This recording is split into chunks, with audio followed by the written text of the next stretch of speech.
All right, hello and welcome to another episode of the Hall of Fame Fatherhood Podcast. I'm your host, Steve Mistovich. Today, I'm joined by Dave Mendonca. Sorry, I messed that up. Dave is a husband, father, journeyman lineman, and he's the executive director and co-founder of the Show Up Dad Foundation and podcast, a ministry that encourages dads to become more than just a paycheck. Dave, thanks for joining me. Absolutely, man. It's my honor just to be able to come on here, and I thank you for reaching out and having me come on here and share our story and what we do. You said my name perfectly, brother, so don't even worry about that. So, what gets you out of the bed in the morning, Dave? What gets me out of bed every morning is having to provide for family, to provide a better life for my children, ultimately. I have had to go through a transition of a lot of growth, throughout the years. My oldest daughter is 16, and then I have two younger sons, right? 9 and 7. But with that being said, I got pretty comfortable with being uncomfortable for them so they didn't have to experience that. So they're my why I get out of bed every single morning. I mean, I get up at a pretty early time frame, and for a long time when I was working in my tools, I mean, there's some days I would leave at 3:00 in the morning every day, 2:30 in the morning to be at work by 6, just so I could have that extra time to spend with them, to tuck them in bed at night. And I did that for years. Wow. Yeah. So they're my reason. They're my why. That's beautiful, and we'll dive into that a little bit more. But share a little bit about your backstory. What do you mean your tools? What's your background, and fill us in. Well, I am a blue collar worker by trade. When I talk about tools, I'm talking about my line tools. I am a lineman by profession. I carry a golden ticket, what we call in the industry, meaning I can go anywhere in the country and build power line. I am a professional at what I do.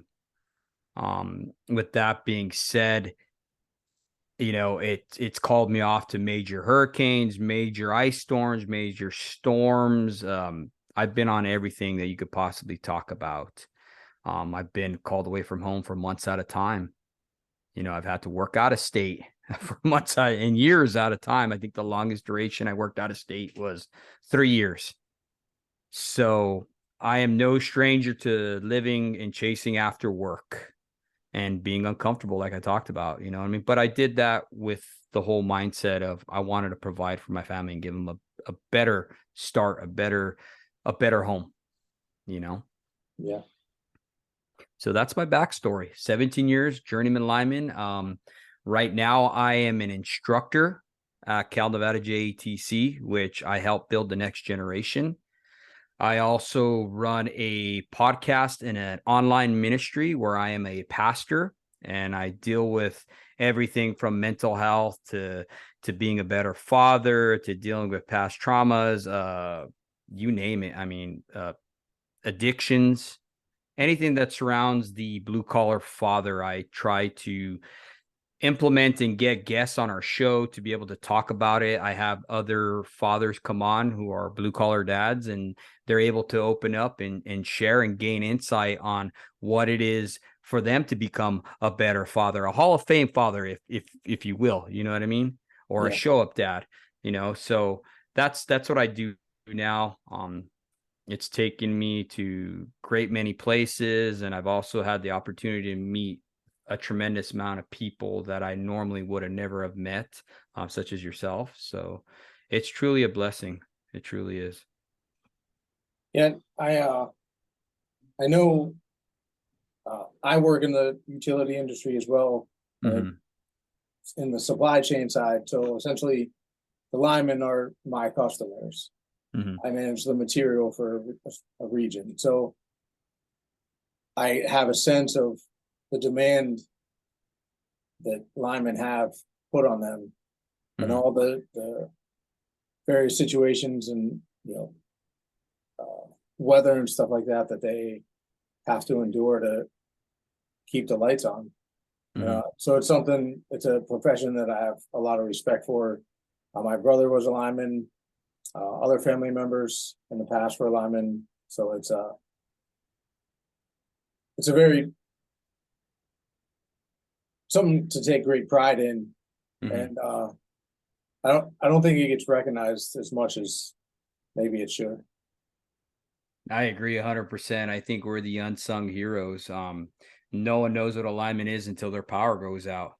You know what I mean? Right. The cool thing is, though, when people are leaving from the storm, because that's typically what happens. You'll go into Florida or whatever, these major hurricanes are coming in, bumper to bumper traffic all the way out of the state for hundreds and hundreds of miles. No one's going into the state. We're the guys who are going in. You know what I mean? It's clear sailing for us going in, and everybody's just trying to leave, and that right there kind of describes our mentality. We're the can do it guys. You said it can't be done. Guess what? A lineman will figure it out. And that's our mentality, a certain rigidness, a certain, I could say we're very hard-headed at times, which gets us in trouble with our spouse, but we definitely I don't feel we get enough credit for what we do. But you know what? Whatever, not everybody can be a lineman, and there is a lot of great pride in that itself.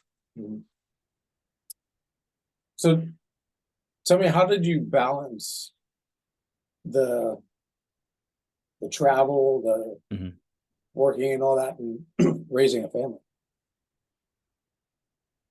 Unfortunately, I didn't. My story is one of my mess is my message. So I made a tremendous amount of mistakes, brother, that I had to learn from. And that's the whole deal with our foundation is I try to teach other men not to make the same mistakes. That's one thing I take from my own dad is learn from other people's mistakes. He'd always tell me.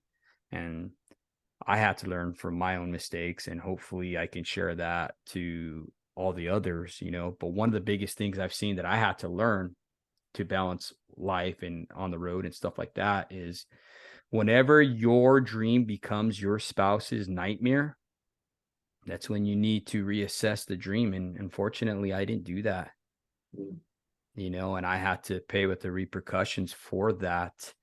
In 2018, I had already been on the road for 3 years working out of state. And in November of that month, my wife, she had already gotten used to me being gone. She was living her own life. One of the things that she always joked about, which really wasn't a joke, was I'm dating my husband. So every time I'd come home, it was always in a rush, you know what I mean? Because when you're working in that type of environment, you have all these adrenaline spikes, right? Because you're inches away from stuff that can blow your arms off and kill you or whatever, you know what I mean? There's a lot of yelling, a lot of moving parts going on. So you're always used to that rush, that adrenaline spike, top that off with nicotine and coffee or whatever your vice is, it just kind of heightens it. So when you come home, you don't know how to turn that off. And a lot of guys don't know how to turn that off. And what I had to realize is the reason why we don't know how to turn it off and the reason why we have a hard time when we do come home like I did is because we get comfortable being in our box, right? Now, there's a great book out there saying that men are like waffles and women are like spaghetti, okay? Meaning that men like the waffles, there's little boxes, right? We tend to compartmentalize everything that we're in. So if we're in that work box, guess what? We're in that work box. If we're working out, we're going to be in that box or whatever. And when we start jumping from box to box, it really disrupts us, right? We're not comfortable with that. But we also tend to spend more time in the box that we're comfortable in. So that's why you have these fathers who don't want to come home or don't know how to come home or feel uncomfortable when they are home and they can't relax with their family is because they're comfortable in that box at work. That's where they get the respect. When they come home and they're in a different box where they don't have enough time in, they don't feel comfortable. So what happens is they start getting antsy, they start needing to do stuff like myself. You're never at ease. And then what happens there? That transitions, you change the whole environment in your household, right? To where everybody's walking on eggshells. Everybody's like, oh my God, what is dad going to do this weekend? You know, what are we going to do? So that's the environment I was creating in my home. And that just goes to show how much influence we have as fathers in our own home. You know, so that's what I was doing. I started seeing all this stuff like that. Going back from November 2018, my wife was calling me, telling me to get home, that she couldn't do it anymore. I kind of brushed it off. Fast forward to Christmas Eve, we had went on Christmas break. I came home for a week. She started telling me that she was having some pains in her body. You know, she was a competitive athlete. She would run a lot. So we just kind of chalked it off to that being, you know, she had overworked herself. Right. So we go to my sister's house Christmas Eve. And I remember she didn't look right. There's like a scared look in her eyes, you know, and I was kind of bugged, you know, I was like, oh, whatever, you know, you're just doing that because you don't like my family or whatever. Right. And she was kind of just suffering in silence, you know, and my mom comes up to me and she's like, hey, something's wrong with Jenny, you know? And I'm like, what do you mean? And she's like, oh, she don't look good. And she's like, are you okay, Jenny? And she went up to her and was being empathetic to my wife. And Jenny's like, you know what? I'm really cold and I can't feel anything from my waist down on my legs. And my mom's like, you need to take her to the doctor. So me being hard headed, I'm like, okay, we'll go. I don't want to ruin Christmas Eve. We're going to open presents, but okay, I'll take her, you know? So I take her to the emergency room. The nurse run all kinds of, you know, tests on her and stuff like that. They find her completely healthy. They're like, oh man, you're a healthy young individual. I don't know what's going on with you, but your heart seems okay. So let's go ahead and send you home so you can spend time with your family. So we're like, okay. I was like, do you need anything else? I told my wife, I was like, because they're telling you you're okay. And she's like, okay, you know, we'll go home. So we went home, opened up gifts and stuff, went back. Now it's Christmas Day. She gets up, you know, she doesn't want to ruin the day. So she starts cooking Christmas dinner and stuff. I'm over there in the PJs with the kids and we're opening up more gifts and, you know, the whole Christmas Day bit as a father, you know. Mhm. And she's like, I'm going to go to the back room. I don't feel good. I'm going to take a shower. I was like, all right, do what you got to do. So she goes. She's out there in the back room for like 2 hours or so, and she comes frantic, dressed, you know. And I'm looking at her, I'm like, where are you going? And she's like, something's wrong. I gotta go. Something's wrong. I was like, what do you want me to do? The kids already have taken a shower, they're in their pajamas. Let me get them dressed or whatever. Like, where are you gonna go?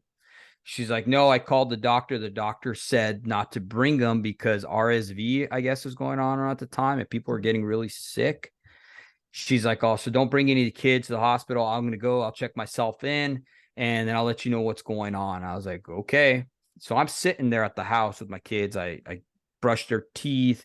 I put them to bed. They're all in the bed with me, right? We have a California king size bed. We're just chilling.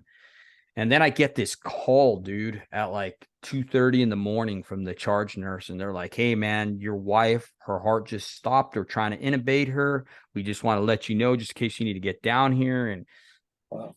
I'm just like, what do you mean? And then she hung up on me. So I got all these thoughts racing in my head. And I'm just like, what in the world is going on here? You know, how can this happen? And I remember thinking back now when that happened. I was really thinking at it through a perspective of being selfish because I'm really saying, how am I going to take care of my kids is what I was looking at, you know, and that was just the mindset I was in, being very selfish, you know, not being a servant leader. And I was really thinking about like, what am I going to do?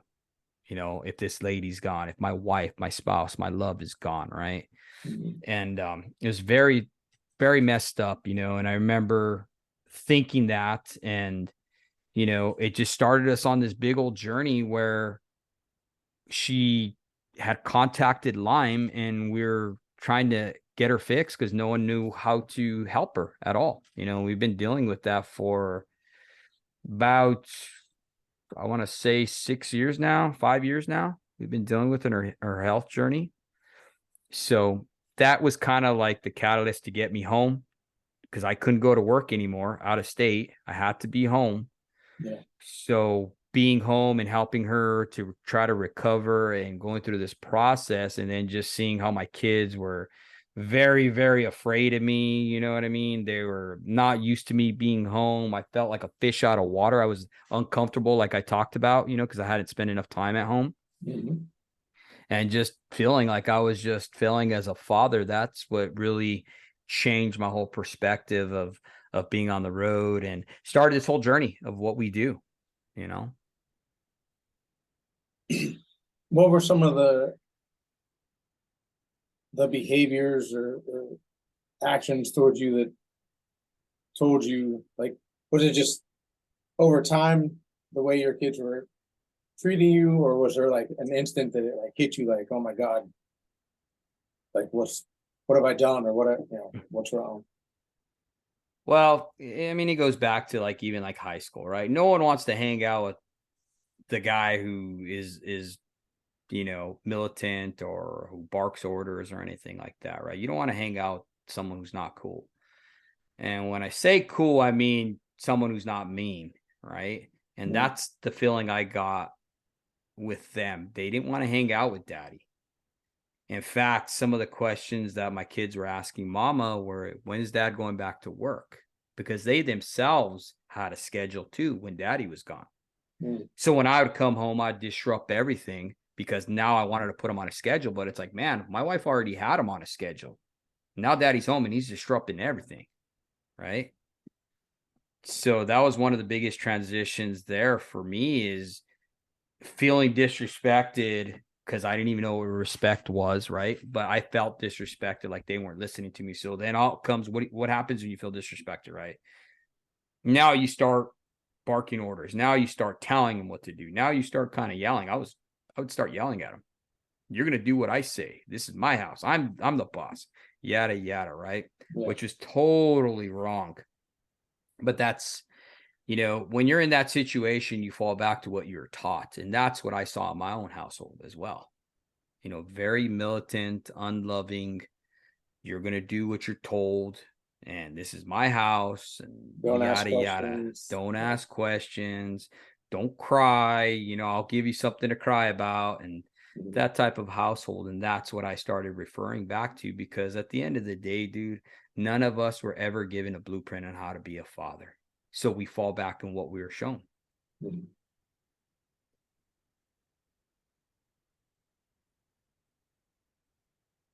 So what's your perspective change now? Like, how do you look at respect now, and how has that behavior changed?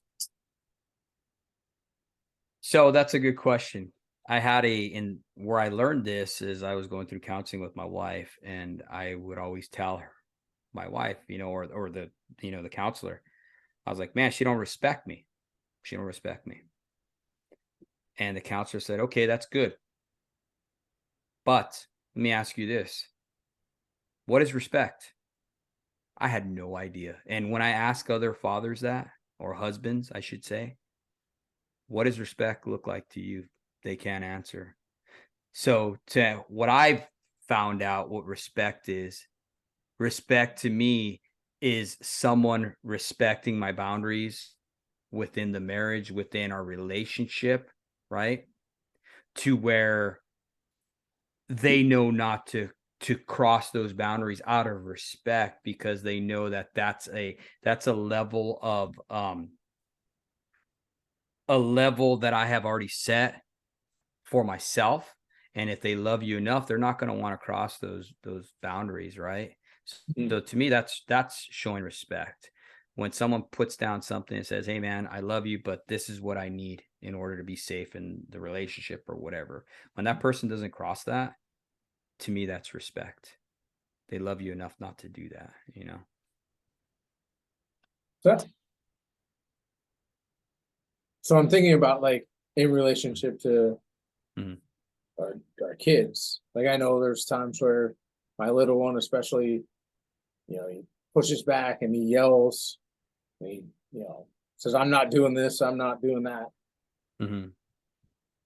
And there are times where I revert back to, well, the hell you aren't. Like I said, you are. So how do you think about it in relationship to modeling respect for your younger kids?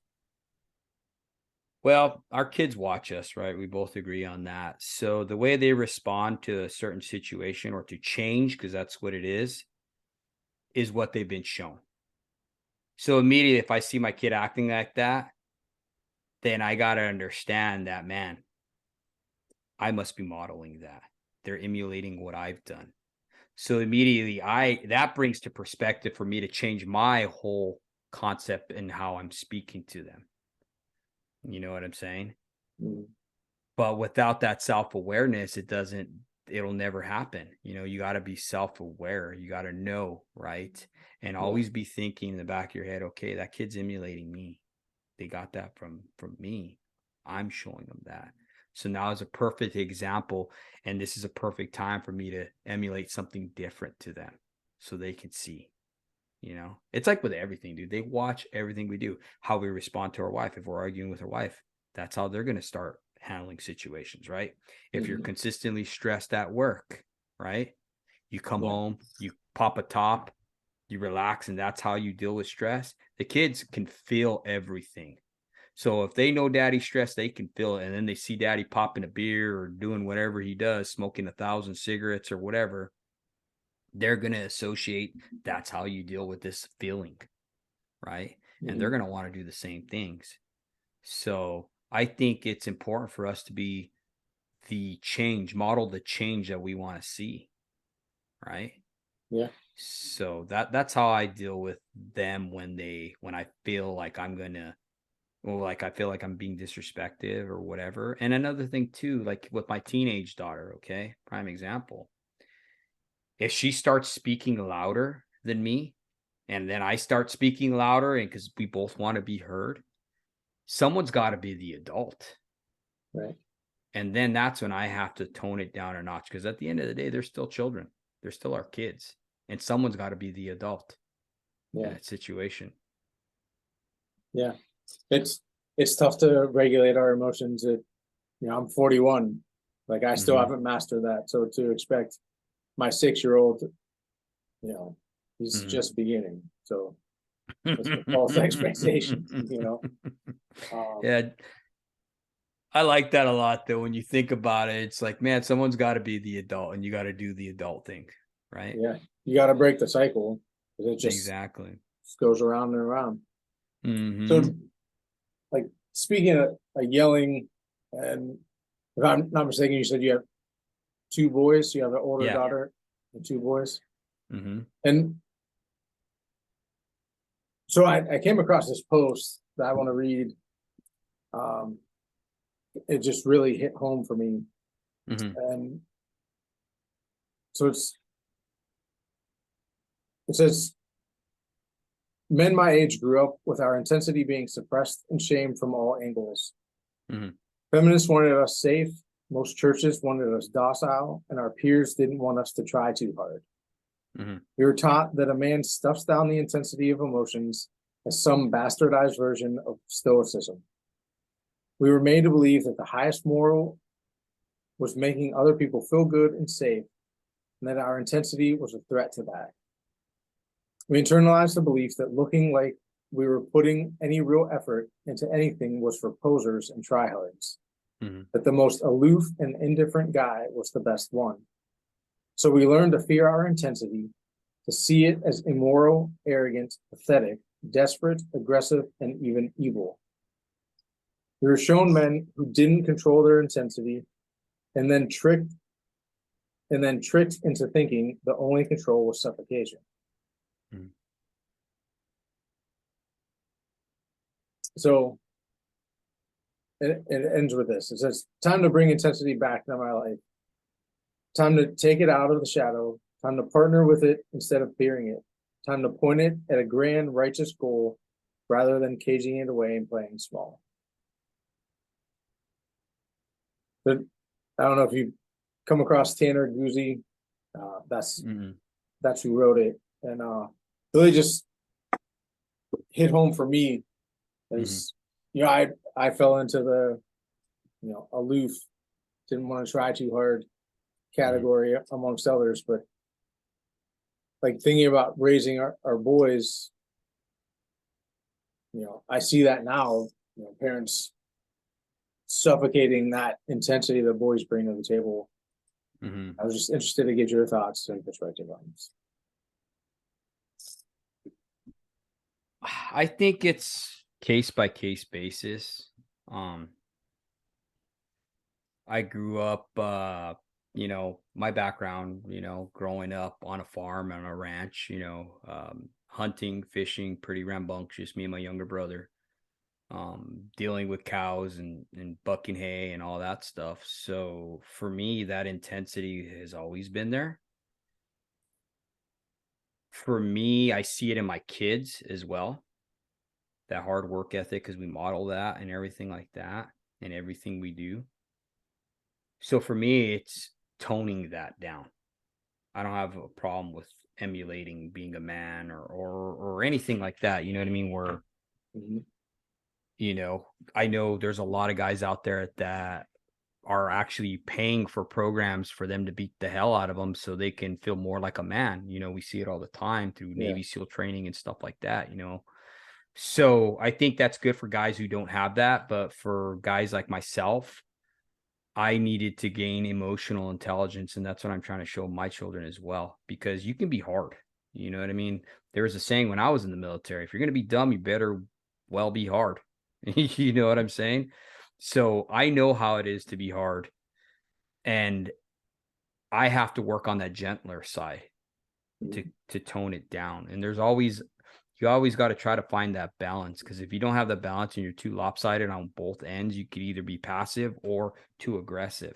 So you got to work to try to whittle it down and find that balance. I think a lot of warriors went through that as well, like Miyamoto Musashi, when he wrote the Book of Five Rings. You know, he liked to write, he liked to paint, he liked to do origami. You know what I mean? That was just to balance out that warrior in himself.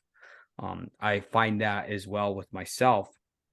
I have to work and be intentional with my own kids to not push them too hard, if that makes sense, and then start showing them the love that I didn't get, and hug them and let them know that, hey man, it's going to be okay. Because your kids, like I have two boys, right?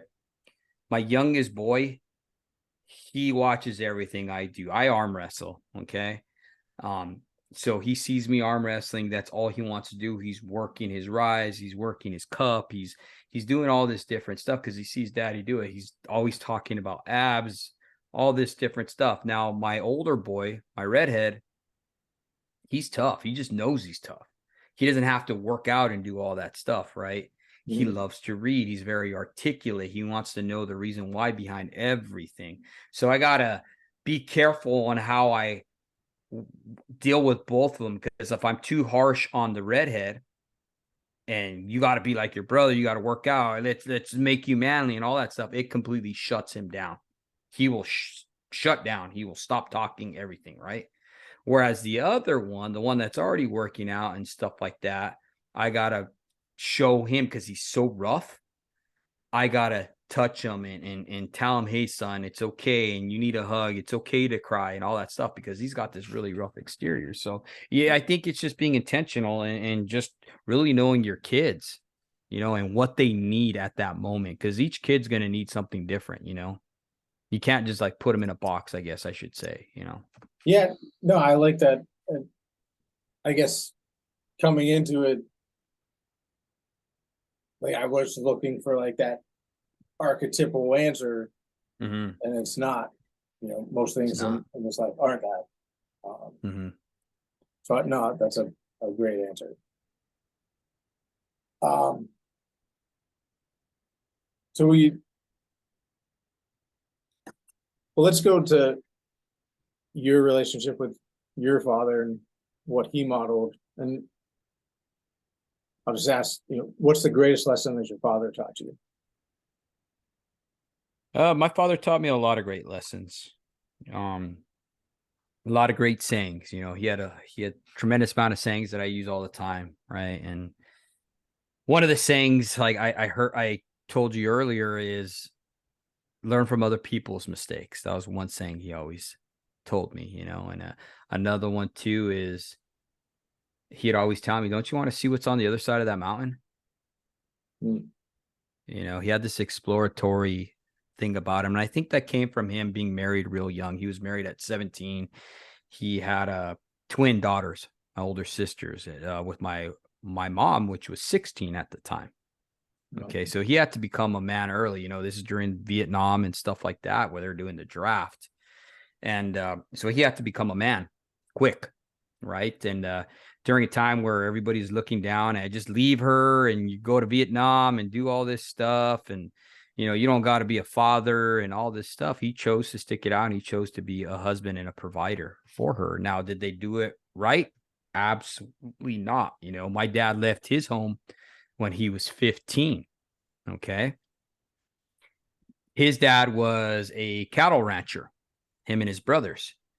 Now, the backstory to that is my great grandpa, he came from Portugal when he was 14 as a whaler to the United States. They settled, they came down this land, and they're like, okay, well, we raise sheep in the Azore Islands. Well, we're going to try that here. Well, they came down to New Mexico. They settled where the landlocked Mondoncas, because that's where my family came from originally. So they settled in New Mexico. They saw that sheep weren't really bringing in anything at the time, so they got into the cattle business, right? Now, with that being said, my grandpa, right, he would push cattle with his brothers on a drive. It was cheaper for them to cattle drive their cows down to the train in Galisteo, from Galisteo to Santa Fe. And I don't know if they had a contract with the government or what, because the war was going on at the time, but that's where they would take their cattle to drive them, right? And it'd take a month at a time or whatever, however long it took them, right? Well, my dad's first brother, Johnny, or my grandpa's first, let's see, it would be my dad's first brother. Yeah, Johnny, the oldest. He would tell my grandpa that a man would visit his mom while he was gone and would make her laugh. Needless to say, my grandpa came home from a cattle drive early, and he caught them two together. He killed the man, shot him dead, and apparently the bullet went through him and killed his wife at the time. So he killed two people. He went to prison for that. So that left him very bitter and not trusting anybody in relationships and stuff like that.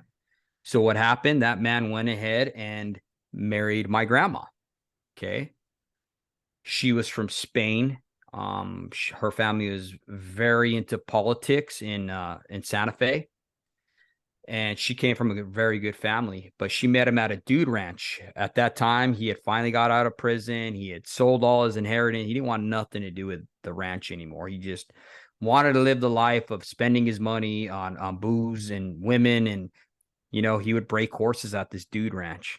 Okay. That's where he met my grandma, who was working at the time. And needless to say, they had, I think, like 7 kids, bro. You know, wow. Not including the ones that were half brothers and stuff like that from my grandpa, because he got around, you know. But my dad grew up with that type of man. Okay. So what I'm getting at is my dad only could give me what he was given. Now, my dad had hazel eyes, like greenish eyes. Mm-hmm. They weren't blue like the rest of his brothers and sisters. Okay. So my grandpa had extremely blue eyes too, as well. And because my dad was a little bit darker, he would say he wasn't his kid. So my dad grew up with this stigma, this father wound, that even though he looked exactly like his dad, just because his eyes were darker, his hair was a little bit darker, that was not his kid. His dad reminded his dad reminded him daily about that. So my dad grew up with this father wound, and then all of a sudden it gets transferred to my dad having twins of his own, right? And then all of a sudden, 6 years later, he has me, his firstborn. So my dad didn't really have a father figure in his life, really, you know? Yeah. And plus all the pain and heartache that hadn't been transformed got transferred to him. So that's the type of man I grew up with, a very harsh, unloving, I mean, he loved me in his own way, but for him to show that to me was hard. You know, I'm 45, I'll be 45 this year.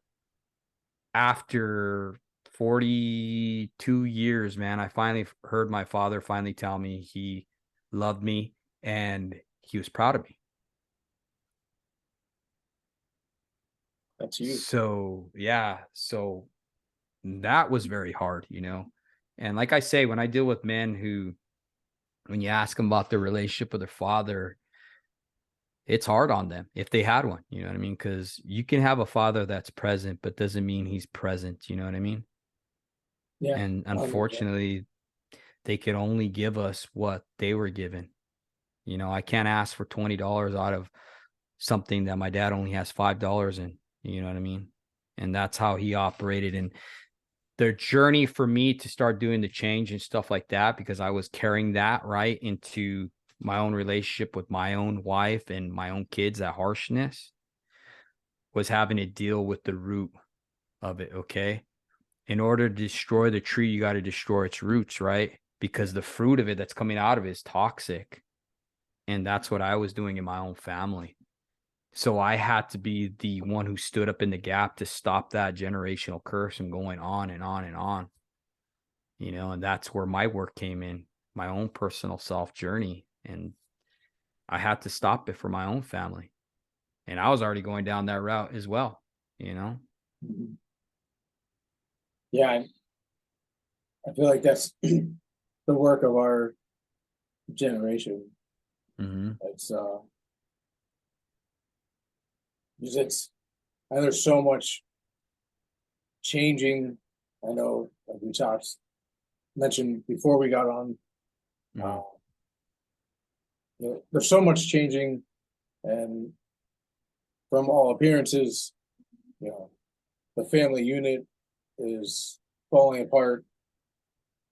You know, and it seems to be a orchestrated attack against it, in my opinion.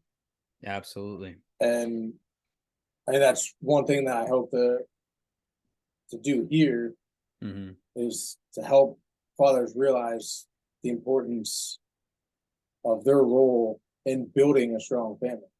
Mm-hmm. And I think of it as, kind of reinstating heroes in the home, so to speak. Like, Mm-hmm. I know I'm a father of two boys. I have a 23-year-old, I have a 6-year-old. Mm-hmm. And my first one, and we have a great relationship, but like I abdicated a lot of my responsibility and my role, not realizing the effect that I would have, Mm-hmm. and like passing on the. I grew up idolizing Michael Jordan and the sports Mm-hmm. figures and stuff like that. Like I follow suit. Like I don't want to do that with my young man. I want to be the one that he looks to to be the best man that he could be. Mm-hmm. And so I'm not sure exactly where the question is in there, but what are your thoughts on the family and what can we do to help turn this tide? I don't think we got here overnight, and I agree with you 100% that yeah, there definitely is forces at work that are there to eradicate the traditional family, right? The traditional family, I guess we should call it, right? And I read this really awesome paper that was out. Carl Zimmerman, right? He wrote this paper in 1942. He was a professor at Harvard. And he talks about the atomistic age, which is the falling apart, right? And I did a speech at the state capitol on this whole thing. Um, he goes on to talk about how every single civilization has fallen from within, right? And they all were great for one thing, that whether they were religious or not, or took this ideology of a traditional family, right?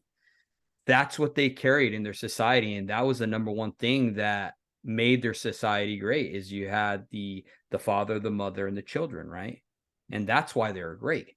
So he talked about atomistic, meaning falling apart like an atom, being pulled apart and separated, right? Mhm. And he says that's what's happening now at days. And these whole civilizations all fell like that as well. Soon as you started taking the parents, separating the parents, right? Taking the father out of the home, him having to go to work, all this stuff, right? And this attack on the traditional family as it is, these great nations fell apart. And he said that we as a nation now, today, shouldn't pride ourselves thinking that we're no different from them.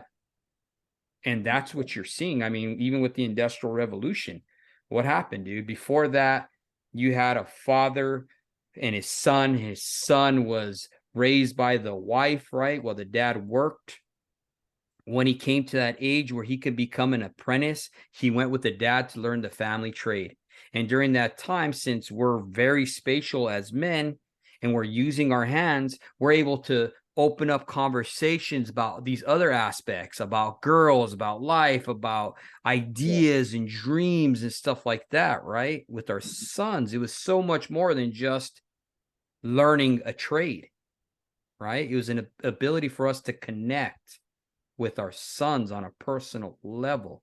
Once they took that away with the Industrial Revolution, that's when stuff started to fall apart. And then you had the whole women's rights and all this stuff like that, where it got upside down, and women are starting to give up their inclination to have children and stuff like that. Right now, more than ever, I think they said that the United States right now, people are not reproducing themselves after themselves. So say if you have 2 children, Mhm.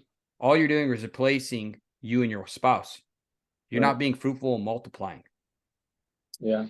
There's a documentary I just watched called Birth Gap. Mm-hmm. Uh, and that seems like in every country, Yeah. some are worse than others. But it's unprecedented, Mm-hmm. I think, in human history, if I'm not mistaken. Mhm. And it's glim hope of turning that around, at least historically. But that's out of my league as far as what Mm-hmm. to make of all that, but that's I'm pretty scary. optimistic. I'm the guy who's the glass is half full. And I guess that I can contribute that to being a lineman too, because you tell me that something can't happen, I'm going to make sure it can, right? Mm. I think what we're doing right now is eye-opening because we didn't get here overnight. Okay? We didn't. But it's us talking to this new generation, these new fathers. When I do my work with these fathers, these young apprentices and stuff like that, these other linemen that I deal with, dude, they are hungry to be better fathers. They want to change because they themselves never had that with their own fathers, and they want to be better dads, and they don't have a blueprint in order to do this. So they turn to guys like you and I who are trying to help them or find resources and give them resources to help them. So that right there tells me that there is hope. And as we're training the next generation, they're going to raise up sons and daughters that are healthy, that can contribute. And it's going to get eventually to where it needs to be. But it starts now. If we don't do nothing about it and we just kind of like, oh, whatever, it is what it is, this generation. I mean, how many times do you hear guys say, this new generation, they're lazy. They don't want to work. They don't want to do anything, right? It's like, okay, well, who's the people that raised that generation? Exactly. We did. Right. We did. Exactly. Right? So why are you pointing the fingers? Look in the mirror and look at yourself and be like, you caused this. Now what are you going to do to fix it? Yeah, 100%. And I consider myself an optimist as well. And which kind of leads me, we prayed before this, which I loved. And sort of touch on the topic of faith and what role that plays in your life and how important that is and what you're doing and how you live your life. That's the number one thing. Okay. I've had guys tell me, hey man, Dave, you're a Christian or whatever they see me at, because I don't go and profess it. I don't tell anybody really anything. I just try to live my life as an example. You know what I mean? Because people are going to read your life before they even open up that book. They want to see that you're walking the walk. So when, to answer your question about how big of faith, or how big of importance of faith is in my life, it's the number one thing it's got to be.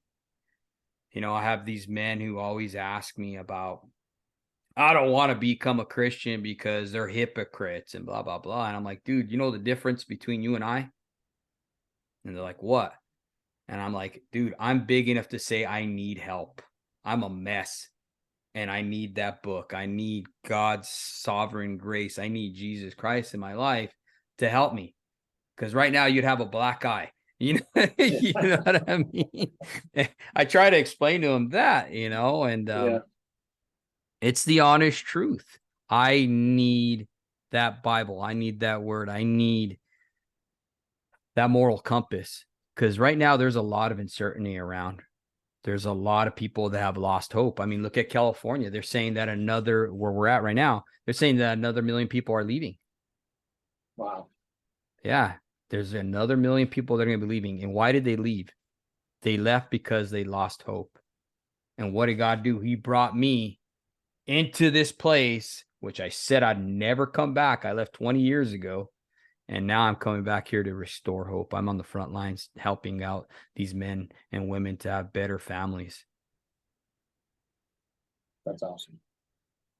That's what's needed. That's Dave, I'm loving the conversation. And I know we're coming up on time. I just want to ask you two last questions. I want to ask all my guests, but how would you define a Hall of Fame father? A Hall of Fame father to me is the one that is intentional, one who does the self-reflection and puts in that work, who doesn't make excuses, who doesn't blame his circumstances on, oh, this is what my father showed me, so I'm going to be this way. He's the person that steps in that gap for his family, who leads his family. That person that says, no more, this is not going to plague my family. I'm going to break this generational curse. There's something that I tell everybody in our podcast and in our ministry, stuff like that. Well, walks in fathers, runs in sons. So if it's alcoholism, pornography, whatever, if it was bad in your dad, guess what? It's going to be worse in you. So we need to stop that. We need to be the men, the generation that says, hey, no more, not on my watch, dude. I am not going to be blamed for this. Because at the end of the day, we're the ones who God called us to lead our family, whether you believe in Christ or not. God called us. He gave you a gift. He gave you this family. This family is borrowed to you. And when you go to whatever maker you have, you're going to have to be responsible for that. When he asks you, hey, man, what'd you do with this family? How did you lead your family, bro? You turned your wife out. Your daughter, you were so critical with her that she changed her gender and completely just went sideways and married off another girl and stuff like that. What's going on? This is your watch. This happened on your watch. I don't want to be that guy. I don't want God to tell me that stuff. I want to hear, well done, good and faithful servant. That's what I want to hear. And so that to me is a Hall of Fame father right there. Love it. Dave, where can people find you? Pretty easy to find. I'm on every podcast platform. The Show Up Dad. I also am a nonprofit 501c3. So if you guys, we work completely on donations. So if you guys want to donate to our cause and what we do, you will get a tax rebate for that as well, because we are a church. But the Show Up Dad, you can find us on TikTok, Instagram. I also have a group on Facebook called the Show Up Dad. You can join us there, where we have men come on and just encourage each other. It started off with a chat, because I do understand that people are kind of, especially for men, right, for whatever reason, they don't really want to open up, especially if they're face to face. So they rather just type in and chat and ask their questions. And that's a huge success right now. So, hit us up, man. If you guys have your questions, if anything, just DM us if you have questions on what we do. And if you need help, I'm open all the time, man. So I'll try to answer the best I can. If not, I will find an answer for you. Awesome. I will put links in the show notes and all that, Mhm. and so people can easily find you there. And again, thanks for joining me tonight, and appreciate the time. Yeah, absolutely. Thanks for having me on, brother. And keep doing what you're doing, man. Your show's amazing, brother. So thank you. Thank you.